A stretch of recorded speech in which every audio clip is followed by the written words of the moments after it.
and everybody who has been coordinating and organizing this event. Welcome to Our Existence is Resilience, Cultivating Compassion for Our Collective Imaginations. My name is Ayano Jeffers-Fabro.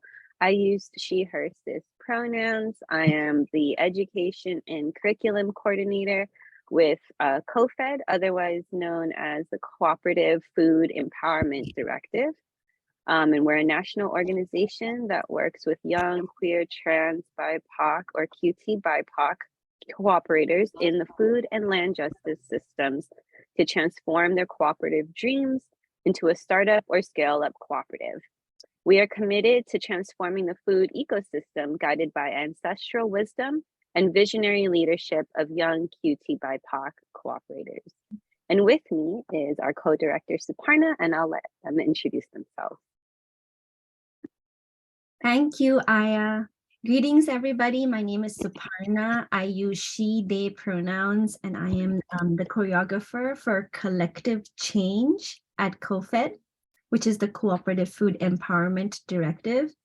And I am very excited to be here today with all of you. I am calling in today from unceded Kumeyaay lands, also known as San Diego in California.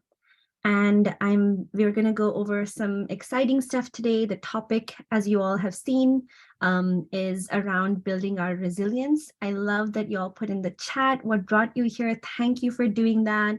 As we continue over to the next slide, we'll keep inviting folks to introduce themselves, but I appreciate that you all are here because of a keen need to talk about health, wellness, decolonizing our food system, through a trauma-informed lens, and collective healing, leaning into care and love, holding softness and nurturance, and collective dreaming. So Aya, do you want to jump on to the next slide? And then Kathleen, if you don't mind doing that too. Of course. Okay, so thank you for those of you who have dropped your check-ins in the chat. If you haven't done so and feel comfortable, feel free to share your name, pronouns, access needs, where you are rooted, your organization or community, and what brings you to this session. We also invite you to grab something to write with or on for reflection throughout this session. As Suparna mentioned, the purpose of today's workshop is to create spaciousness, to see the connections between internalized systems of oppression and how these show up in our systems of work.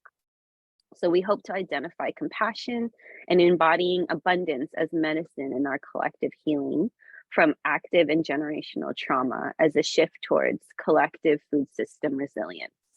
So we hope you find this meaningful, and we're so grateful that you are here to be a part of this space and time with us. Just before we begin, a couple things to note. We are going to be inviting a trauma-informed lens to our workshop and time together today. However, we acknowledge the limitations of time and space. I think we only have about an hour together. In our own experience, mine and Suparna's, as people not formally trained in being able to transform trauma. So we want to name that in this space. We are here to ask questions and help and co-curate, create, curate, and steward a framework for us to collectively explore the notion of compassion as an antidote in a capitalist food system. And we also don't have the capacity for breakout rooms. So we'll be laying out some really foundational frameworks and may not have all the time that we would ideally like to explore the rabbit holes that come up, but we'll share our contact information to continue community discussions. Next slide, please.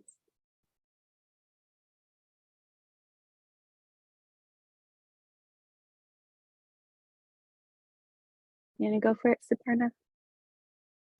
Yes, so here are some of our values that we want to bring into this space. And if you have others, please drop them in the chat.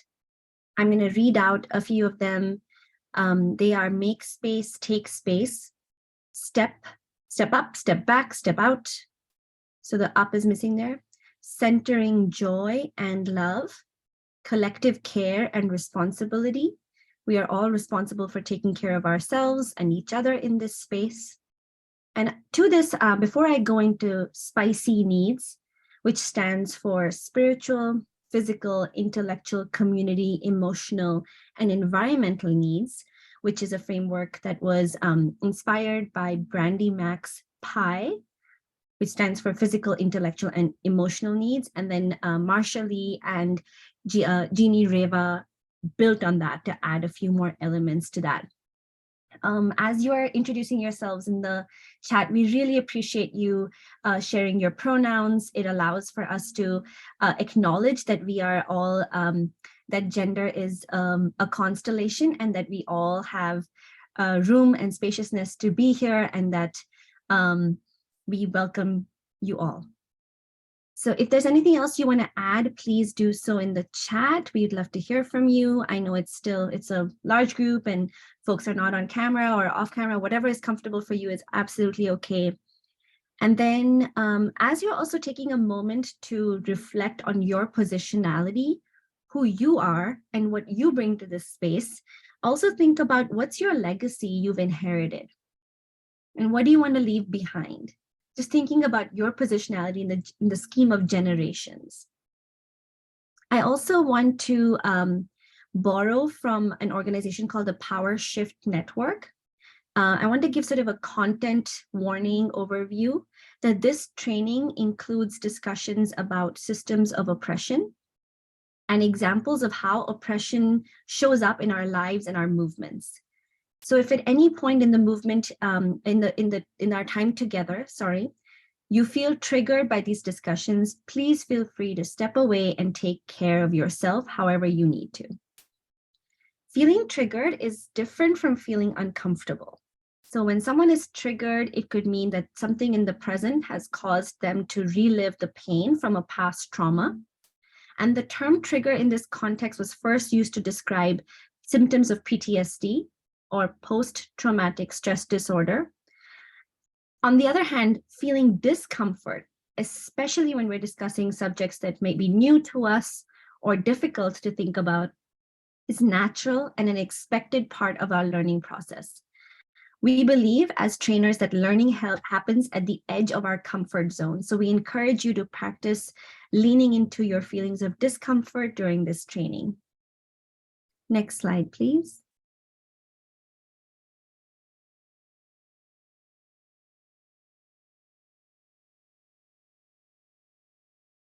I was on mute. Thank you, Suparna. So we want to frame some of the systems that we'll be exploring today. What are the systems at play? And as some of us may know, we exist in certain systems, and most of us are here today because we work in and want to change our food system.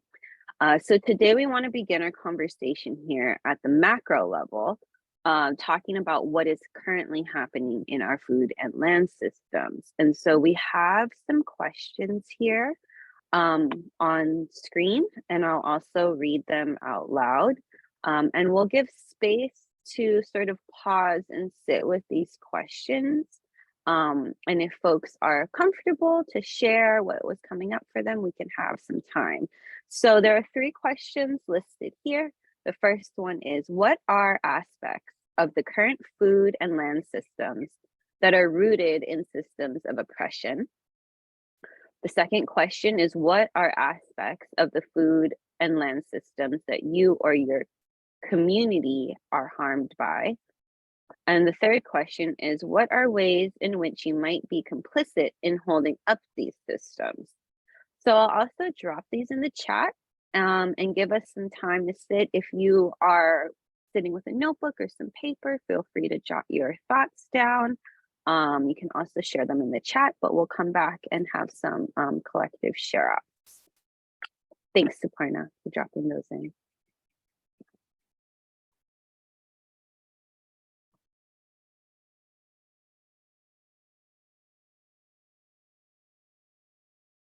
Got you. I see Katia in the chat, meaning colonialism is in disrupting indigenous connection to land relationships and native plants and native food.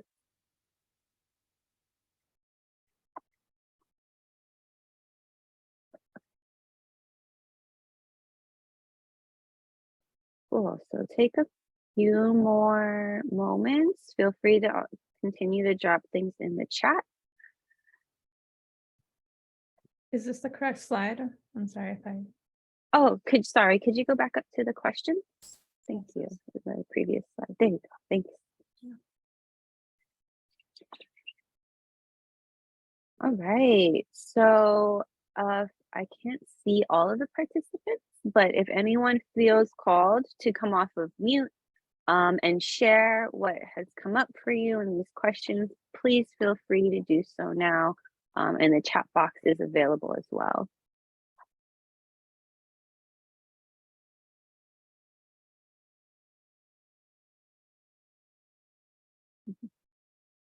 I know it's like noon in Chicago time, but out where we are, it's still morning, so we're still in coffee realm.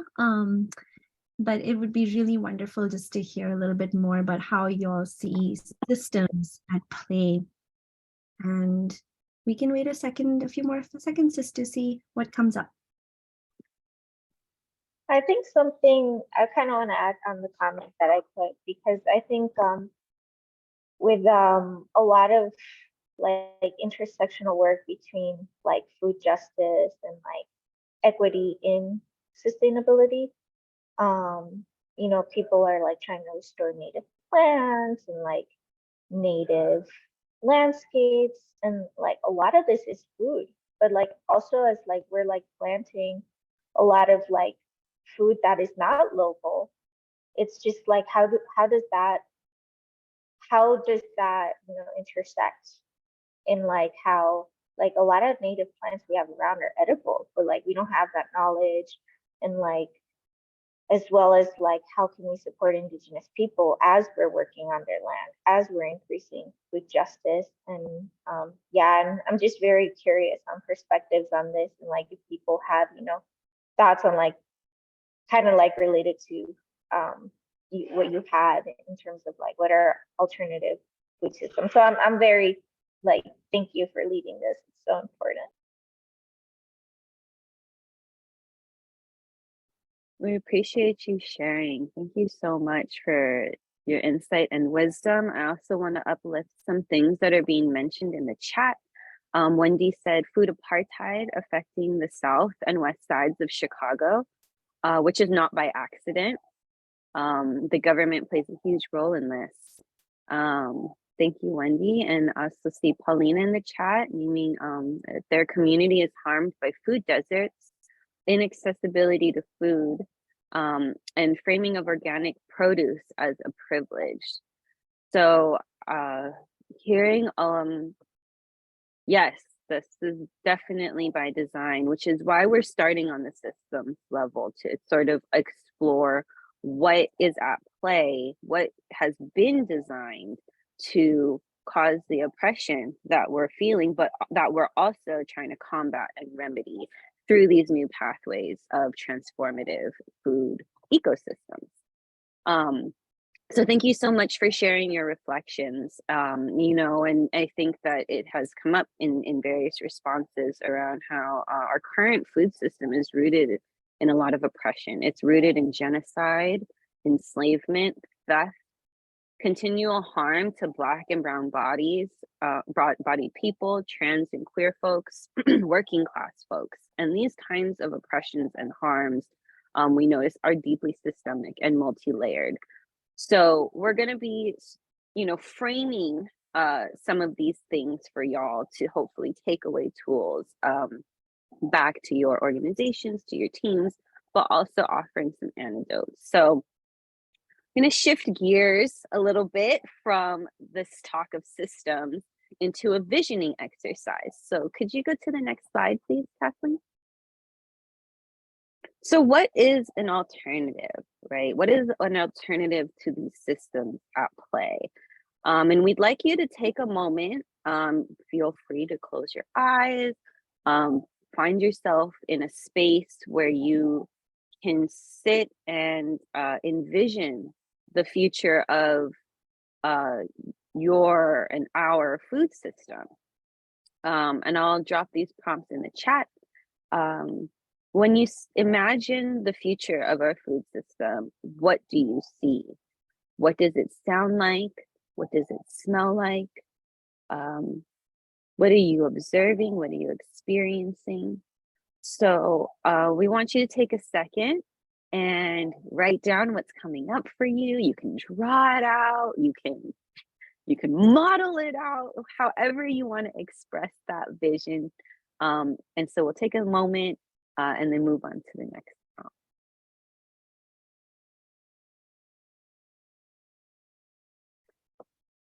Also, feel free to share whatever's coming up with you in the chat.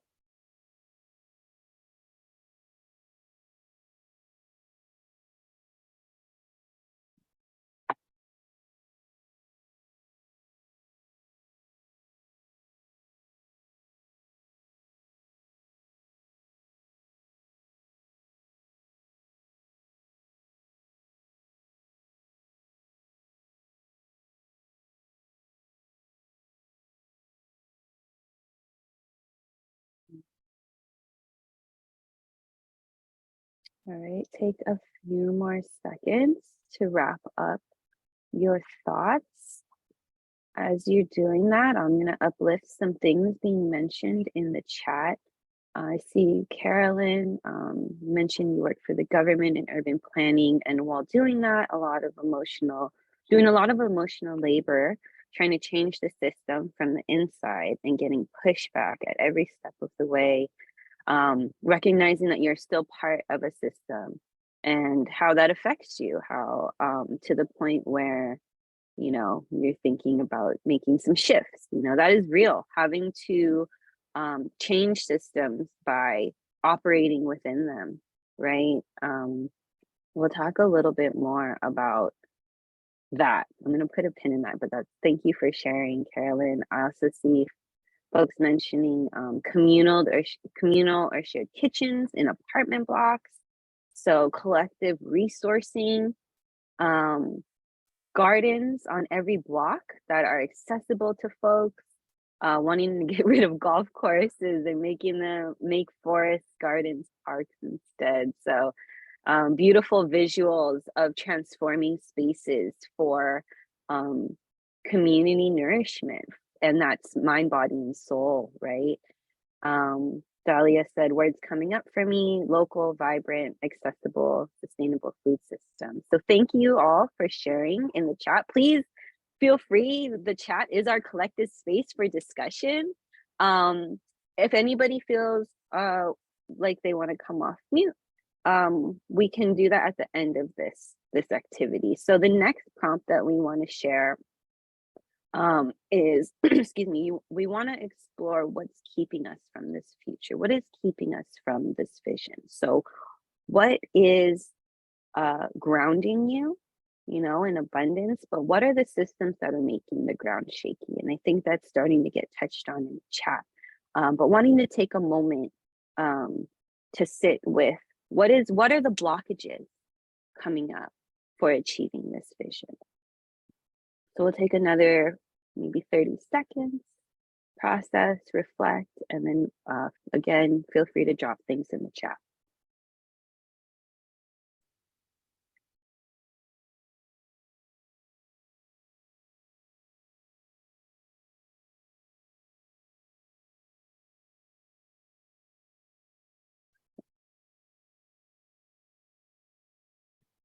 Cool. In the chat, I see agroecological systems maintained by the community and full of biodiversity that regenerate our connections to each other and the land while honoring and giving back indigenous relationships to land.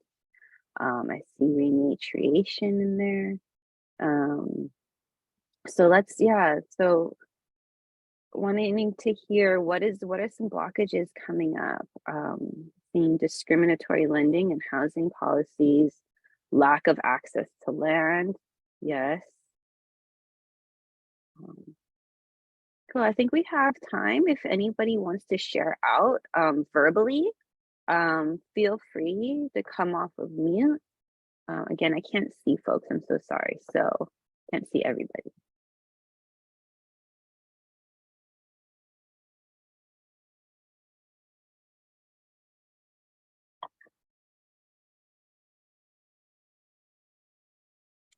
Got you. Okay, so I'm just going to continue uplifting things in the chat, and then we can move on. So,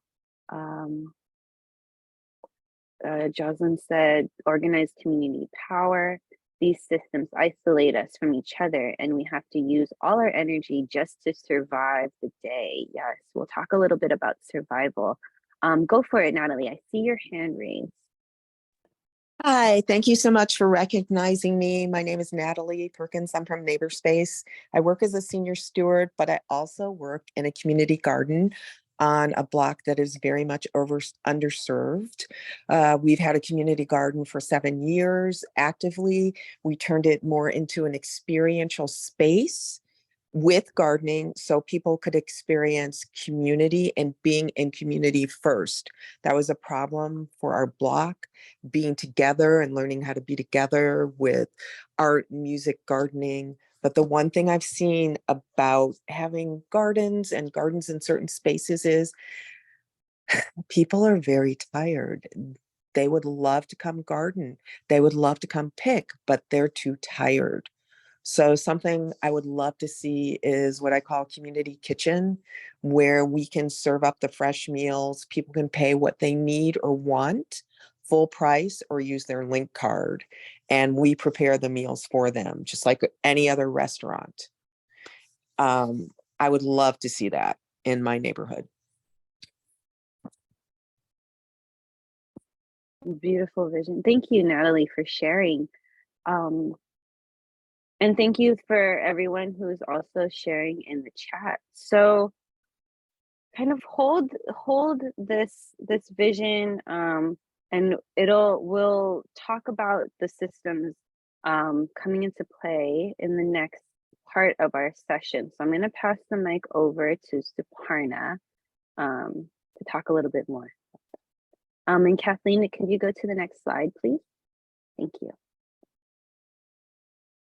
Wow, thank you all for making yourselves open and vulnerable to sharing your visions. Visioning is a courageous act in the space where we are sometimes struggling to survive. I appreciate your vulnerability. So when we are talking about systems, I wanted to, as Aya brought up, some of our food systems, aspects of our food systems are rooted in and bolstered by other systems like ableism, like capitalism, like white supremacy, heteropatriarchy, and other forms of racial and gendered trauma. So I think it's really important to understand that when we talk about systems that are rooted in white supremacy, patriarchy, and capitalism, and xenophobia, they are forms of racialized and gendered trauma. And this can often lead to extremes. It may not feel like an extreme, but this feeling of like, I'm not being able to survive, feeling too much, feeling overwhelmed. Oh, sorry, I see that Kathleen posted something in the chat to introduce our interpreters, but yes, that would be awesome to do that at some point. And then the other extreme is also feeling too little or numbing, just desensitizing, because it's a lot to take in, all the time. So I wanted to share this image from Aorta. If you have not heard of them, they are a Bay Area based training co-op that stands for Anti-Oppression Resource and Training Alliance. And we wanted to share this imagery. It has aspects of layers, just layers of oppression, in this case, white supremacy, and how it shows up in our organizations. Yes, the graphics will be available offline later. They're also in the folder for our session, Melanie. Thanks for that question. But I'm going to read out, I think the nuance is not super essential here, but I appreciate your request. So if someone on the tech side can help with the request, that would be great. But the question that I wanted to ask is, when you look at this graphic, there are layers of how this shows up, how this ism or how this layer, how this oppression shows up in our organizations. There's the interpersonal side, what we see on the top, how we're interacting with each other. But below the surface, the iceberg area that you don't see, the roots of it, are the institutional pieces. What are policies and practices present in your organization that hold up this iceberg? Could we go back, please? Thank you. And then also the cultural pieces, the ideological pieces. What are the beliefs that basically allow the moral codes to develop that we rest our institutions and our interpersonal interactions on? So the question that I want to ask you is, what do you think is missing from this graphic? I'm going to set a timer for 30 seconds. I'd love for you to just think about and just your most radical responses in the chat would be very appreciated. Thanks for participating. The question is, what do you think is a layer that's potentially missing from this graphic? There's no right or wrong answer. There's just responses.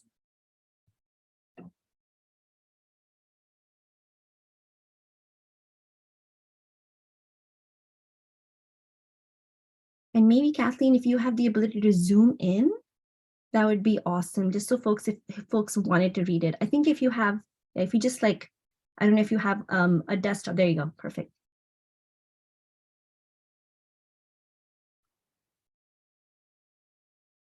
Yes, I see folks sharing out in the chat, but a few more seconds are left in the 30 seconds.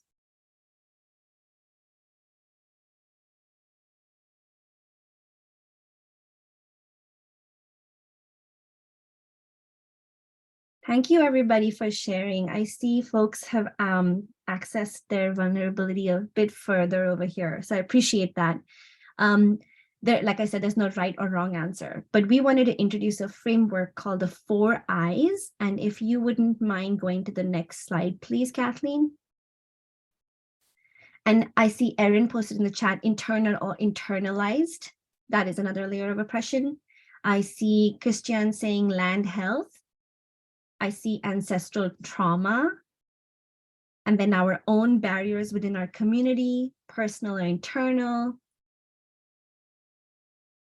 Yeah, I think, Carolyn, you got it too. I think this looks like this denial. We don't want to see it. And there are aspects to it that is also, we'll get to more why we don't see it, but that is also part of the whole process over here. So the framework that we wanted to, thank you so much for saying suppression of voices. I wanted to introduce to you is the 4 I's. It's not ours. We don't believe in like idea ownership over here, but we also believe that ideas should be credited. So this comes from, this framework is from the Grassroots Institute for Fundraising, Grassroots Fundraising Institute. And on here, as you can see, we have, this is how we've broken down the systems of oppression of how they show up. So we believe in this addition of a 4th element called internalized oppression. And so let's talk a little bit more about this. At the ideological level, it's the very intentional ideological development of a belief or an ism. Any oppressive system has at its core the idea that one group is somehow better than another and can therefore control them. For example, racism is built on the myth of white supremacy. Next, we have institutional, which is demonstrated in how institutions or structures and systems reinforced and manifest this ideology. And manifestations of this are, and just content warning, I'm going to be talking about some things that may be hard for folks. This includes genocide, enslavement, colonialism, redlining, gentrification, segregation, and food apartheid, some things that folks have mentioned over here too. The next layer is interpersonal. We saw this on the iceberg in Aorta's figure before this, but it's the way that violence plays out on each other based on the same oppressive ideologies. And then this idea that one group is better than the other and has the right to control the other gets structured into our institutions. It gets reinforced through entitlement and permission for individual members of the dominant group to personally mistreat individuals in a targeted or oppressed groups. This shows up in microaggressions, stereotypes. For instance, a non-food justice or food landscape example could be from my own life as as a woman of color, when doctors or medical professionals don't believe that I'm in pain, because when I'm saying I'm in pain, and this is very documented especially amongst Indigenous women and Black women. And then internalize is the aspect we wanted to share, is how we internalize the ideological ideas of oppression. This is basically, often people will say, we don't even need this external oppressor. We just have internalized this belief about ourselves or about other people. For instance, internalized xenophobia could look like me apologizing for my accent because I grew up in a different country and have a different accent. That could be internalized xenophobia. Or it could also be colorism is another example. And then another pertinent example to the food system, or what we want to talk about next, is glorifying grind culture and just feeling like that is like martyrdom is the way to go in how we want to operate in our society. Could you go to the next slide, please, Kathleen? And if you have questions that are coming up, folks, please drop them in the chat. We will have opportunities to converse a bit more, but this is just a little bit more content delivery heavy right now. So as you can see, just one more slide up, please. I know it didn't look identical, but this is the one. It's the 4 eyes of the capitalist food system. And thanks for adding that to the chat. Ignorance is a great one. It's just the denial. Somebody else also brought up a bit ago, this denial. And we want to talk a little bit about that when we talk about compassion as a medicine, as an antidote, is that numbing piece. So this is the perfect slide. We should be on slide number 8. So within the capitalist food system, let's talk about one example. And this is just an example that we came up with on how potentially the ideology could be that funding for the food system should be allocated based on merit. Now, the institutional oppression of layer of oppression that this follows or is or builds on is that you could have, for example, a deeply problematic, federally controlled, complicated, inaccessible funding portal to apply for funding. No bonus prizes for guessing what I'm talking about over here. But I'm just thinking about like, okay, how do we, if we believe in if there's an ideological belief that funding should only go to people who deserve it, and who work hard for it, and who have outcomes and outputs to show for it in this manner that has been determined by, for example, a federal agency, there's just like, that's what the institution is built on, is that ideology. How this shows up potentially interpersonally is we start competing with one another. In my role as executive director at CoFed, I find myself sometimes like, hey, why can't we just collaborate and apply for funding together for this big thing? But then oftentimes it's like this, we move with this notion and intention that is counter to what we say we stand for. And we move with scarcity, we play oppression Olympics. I know these might be terms that we need to take apart, and we're happy to do that post this session as well. And then this can also mean token representation amongst funders. Oftentimes I feel like when we have to put our demographics and things like that, it's important, but sometimes I feel like, are you just asking me so you can add me to your funder profile? Things like that is how it might show up interpersonally.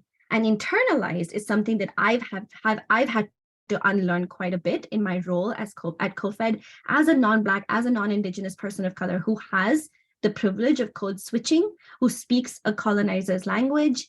I sometimes feel like I have to perform these hoop circus tricks just to earn funding, and I can code switch and I can make our work more digestible for funders. And that's what I've been advised by many mentors in my time over here. And so I think it's like, this is just an internalized manifestation of the same ideological belief that actually keeps many people out of positions of access to power and resources. So the questions that we want to ask you, and I will stop talking very soon, is why does capitalism have such a strong hold on our imaginations for how we can structure our economy, our society, and our lives? And again, what are the ideologies that prop this up? So we've talked about this before. We've mentioned ableism, white supremacy, anti-Blackness, anti-indigeneity, xenophobia, transphobia, heteropatriarchy, language supremacy. And we will share a worksheet with you and it's already in our folder for the session if you're interested, to go deeper into the 4 eyes of capitalism in the food system. But many of the things that y'all shared in the chat earlier on what was the ground, how it felt shaky under you, etc., builds on, you're all saying things that are actually very much within the design of capitalism, within the design of a capitalist extractive food system. Interpreters, Paula, am I going okay pace? Great. Okay, last slide from me and then on to Aya. Kathleen, if you can go to the next slide, please, 9. So really what we want to look at, and the purpose of this session, is to create spaciousness to see the connections between 2 of the eyes, 2 of the 4 eyes. Is to see the connection between internalized systems of oppression and how these show up in our food systems work. So some of the questions we want you to think about are, how does oppression show up in our food system, the work we do in our organizations, our cooperative bylaws, our employee handbooks, our work culture, our interpersonal interactions, and in our own lives. And then I will let Aya take on the next slide, and then we are going to move on. I know this is all like very doomsy, but we're getting to the medicinal part too. Thanks for sticking with us.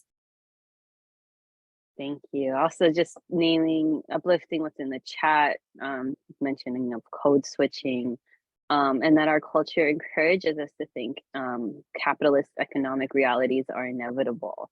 We forget that economics ecosystems existed pre-colonization, right? Regenerative economies that were rooted in indigenous wisdom. So there's a process that we, are opening up here around, a lot of the decolonizing out of these systems. But I also want to remind us of the re-indigenizing of our systems and technologies, because again, a lot of these systems existed in a different way pre-colonization. So as mentioned before, capitalism causes suffering, and this is by design. These systems were created to keep us in certain oppressive landscapes, essentially, that affect us on various levels. So can you go to the next slide, please,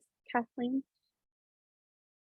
So now that we've had some exposure and opened up discussion to the ways in which capitalism as an extractive and exploitative system impacts our food and land system, we want to share one possible antidote, one form of medicine to this internalized capitalism, and ways in which ways in which it interfaces with systems.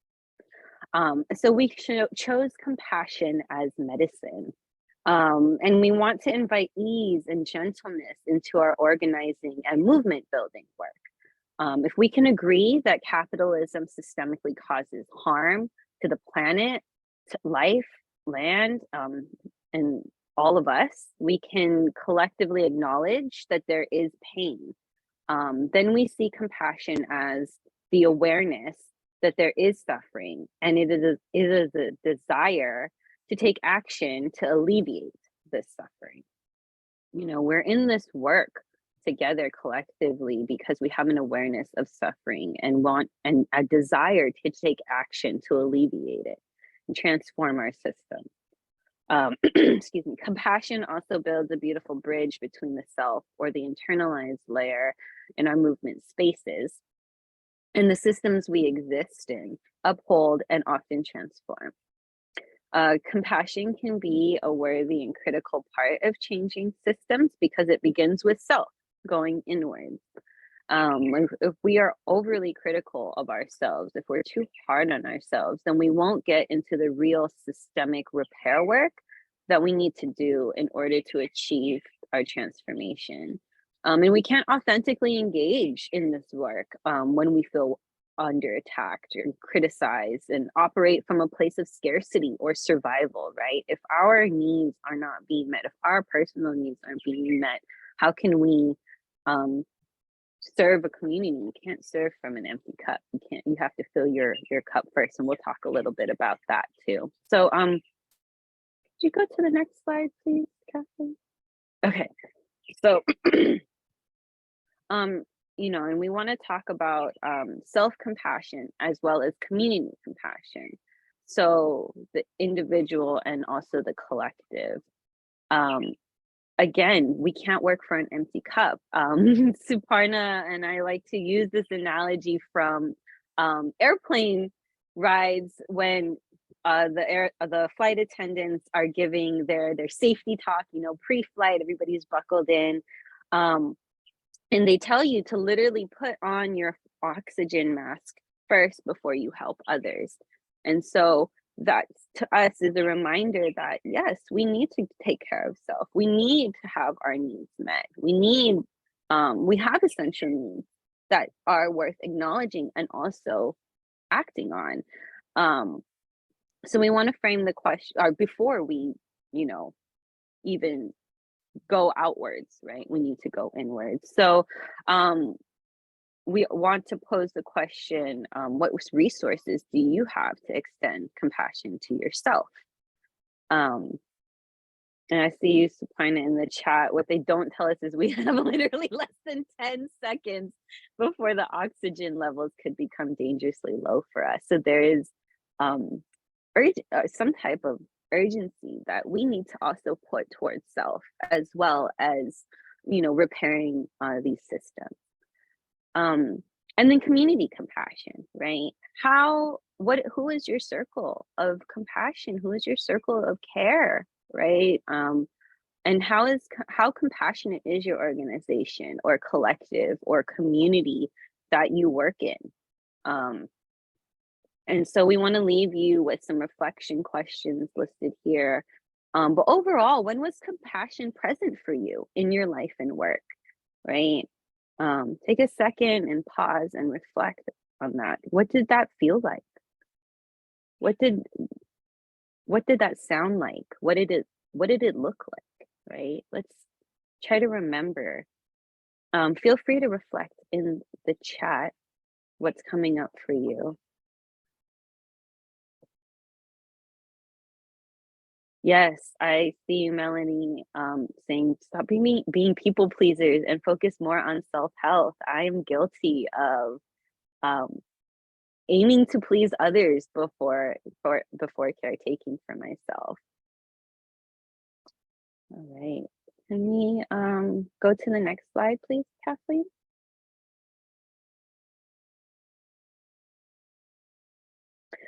Okay, so we want to offer another tool, and again, we can make these graphics and slide deck available for your reference after this session. Also, feel free to take screenshots of what we're sharing if that is preferred for you. Again, we are all about sharing resources and ideas. But this is our compassion spectrum, right? We're still learning how to build compassion for our own selves. And as we care for each other in the solidarity economy, you know, while trying to survive capitalism. So we want to offer you this visual to think about compassion as a multi-dimensional spectrum with some extremes on. Sorry, I'm just looking at the chat. Do we have guides on compassion? We don't have like written content. I'm not sure what you mean on guides for compassion, but if you can just expand a little bit more in the chat, we can try to direct you to the right resources. But looking at this graphic, we see compassion as a multidimensional spectrum with extremes on either end, and then some attributes of compassion, kindness, mindfulness, and common humanity as the sweet spot in the middle. So you may notice, well, also please reflect in the chat. I know that we've been talking at you a lot, and so I want to also make sure that we incorporate discussion in ways that we can. So we see here on the first arc are the two polar opposite ends of the spectrum named self-criticism and self-indulgence. So oftentimes in the work where we can be very critical of, are we doing enough? Am I serving my community? Questioning our work, questioning our commitment, our values, right? And on the other side, self-indulgence can look like, and please, Suparna, come off mute and help me fill in the gaps. But self-indulgence can also look like that martyrdom that Suparna mentioned before. Like I am committed I've committed my life, right, to this work. I live, breathe, eat my work and this movement building. And so in the middle of these two ends of the spectrum, we meet kindness in the middle, kindness to selves, kindness to our collective. I'm going to kind of move through this quickly just to be mindful of time. The next arc is the two polar opposite ends of the spectrum is not noticing and over identification. So not noticing could look like, Suparna, could you help me out with some examples for this one, please? Totally, yes. I think it can be exhibited in like, numbing oneself around what's happening around us. And the sort of the middle ground there, the sweet spot is actually being mindful, being grounded, and being present.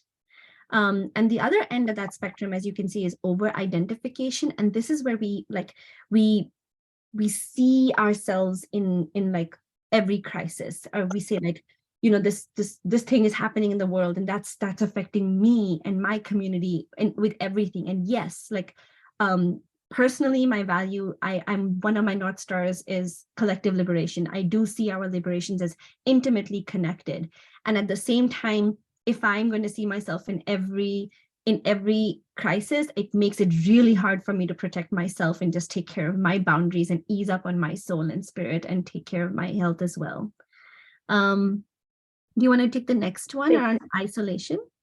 Yeah, thank you for that, Suparna. So our last one, the two opposite ends of the spectrum are isolation, and there's no me. So isolation, intense isolation can feel like I'm all alone and I'm only one experiencing this really difficult situations, really tough predicament, feeling like where is that community support, right?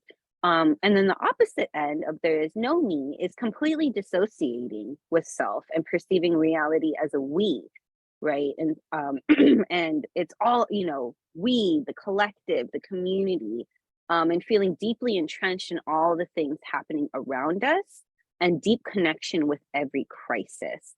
So somewhere in the middle, in a healthful place, is live self-compassion, is the common humanity that, we are part of an ecosystem, right? We are allowed to have our individual expression of self as we contribute to this village, as we contribute to our community. And so once we can become aware of the ways in which we can lead with self-kindness and mindfulness and a sense of common humanity, we can extend that to our interpersonal, the other eyes, right? The interpersonal, the institutional, and the ideological interactions as well. Can you go to the next slide, please, Kathleen? So here it's an hour is really not long enough to explore this, and really down to have more conversations after this session as well. We'll put our contact information on the slide. But, we really wanted to leave you with, that's the purpose of this. We invited you to this session because we said we'll give you some tools. But we really wanted to share some tools, some of our favorites that we've been using and that we're tinkering with and experimenting with. So, I truly believe that like we have the ability to meet our individual and our collective needs. And my personal belief is that capitalism is not going to meet our needs, especially our spicy needs that we shared earlier. So we ask you to reflect on your circle of compassion. Who's in it? Like who's really got your back? And think about that for a moment. Who is, it doesn't have to be, like a large group of friends or chosen family or family of origin only, but just like, even if it's one or two people, like who's got your back? Who's going to be there when you can call them and you can say, I'm really struggling with this, or I messed up. And they'll be like, yeah, and remind you of all the things that are also kind about you and remind you of your common humanity. And another tool that we truly value in co-fed, both in our individual lives and as a collective, is rest. Rest is resistance. A book that we have talked about a lot in our organization is Rest is Resistance by Tricia Hersey. We can drop that in the chat. But as an example of how we've also incorporated that into our organization practice, we actually had a hibernation season at the end of last year, and also created a radical rest toolkit with all of our yummy and warm and delicious cozy things that we love to watch and listen to, recipes to cook while we rest, right? We've also got a couple team members that are experts in the 15-minute nap in the middle of the day, right? So making that time and space to rest. absolutely. And then on the right of this page, and this is also linked in the resources for this session on the platform, is a radical goal setting suggestion or toolkit. Because I think oftentimes when we set resolutions, we're still kind of in the beginning-ish of the year. And we're setting resolutions, we're setting goals, but really thinking of like, what is a goal that's rooted in some of the values that y'all put in the chat earlier too. So some of the values that we honor and we try to uphold at CoFed are radical, restful, reparative goals. And so these are 5 R's that go from results, reasons, reflection, resources, and responsibilities. This is just one idea, even if you wanted to just try it out with like, my result is I want to make the most beautiful carrot cake ever. And that's your result that you're going for. Think about your reason. Why do you want to do this? Why does this matter to you? What's at stake? Who are you doing this for? Reflection is, how does this impact me, my beloveds, my community, my planet? Where am I getting my carrots from? Am I, do I need eggs? Eggs cost a lot right now. What am I doing? And just think about things like through that process. And this is seems like a trivial example, but it's just like any goal can be used. And this tool can be used for any goal. Reflection is done, and then resources. Who's got your back? Your batter gets messed up. Who are you going to call? Responsibilities. Who are you accountable to? And what's the very first step to begin this roadmap? So that's another tool to share with you all.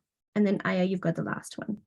Yeah, so self-affirmation toolkits, and this can look like many different things. But some examples are love notes to self, taking time to just write yourself a love letter, what you love, pour that back in the self. You can also, I have sticky notes all over between notes I've written myself. I've also collected notes that my loved ones have written for me and put them up in a visual way where those are reminders.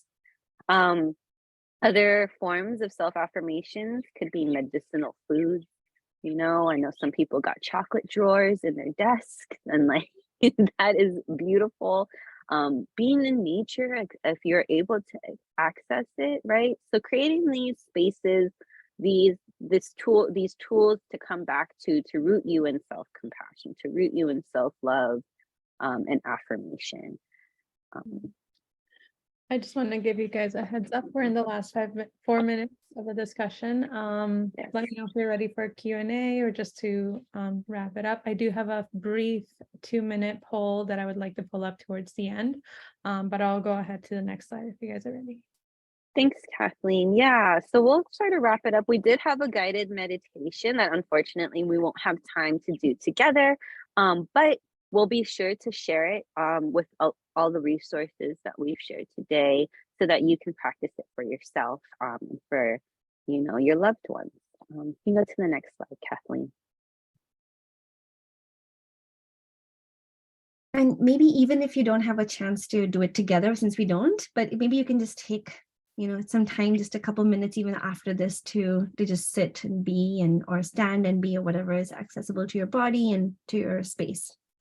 So our purpose today was to create spaciousness to see the connections between internalized systems of oppression and how these systems show up in our work, in our food systems work.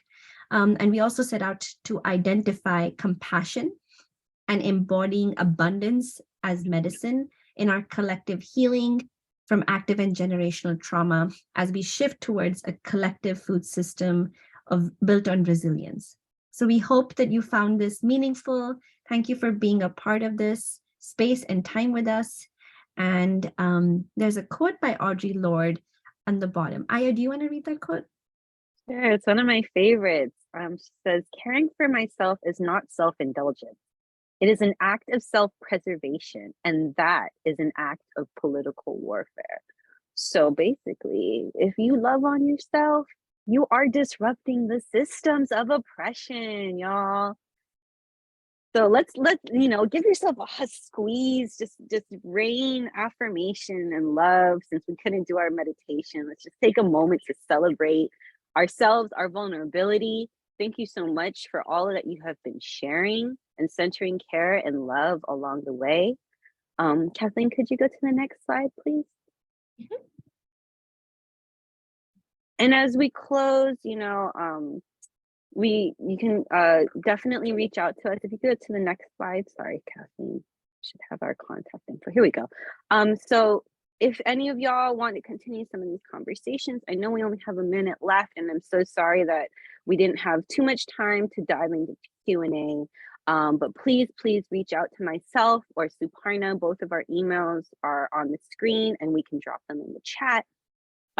We also are on Instagram at the CoFed and online at cofed.coop. So, and I see Kathleen here has posed a poll for everybody. So again, we are so grateful to be a part of this summit, to share space with y'all, to hear your dreams, your visions, and also like actionize some of our steps forward towards self-love and compassion. So on that note, thank you so much. Enjoy the rest of day 2 of the summit. And for those of you meeting in person tomorrow, have an amazing time. Thank you.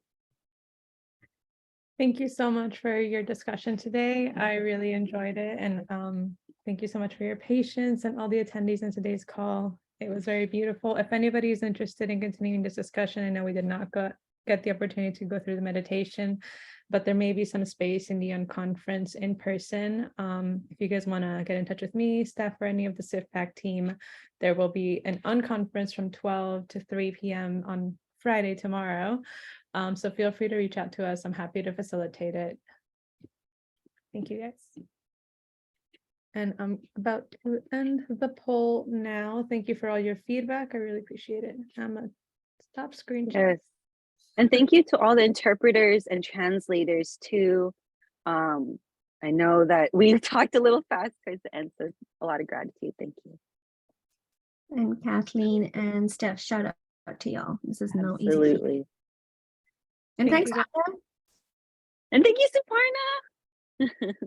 Sending love and light across the airwaves. Thank you, everybody. Thank you. Have a wonderful day. And I hope to see you guys throughout the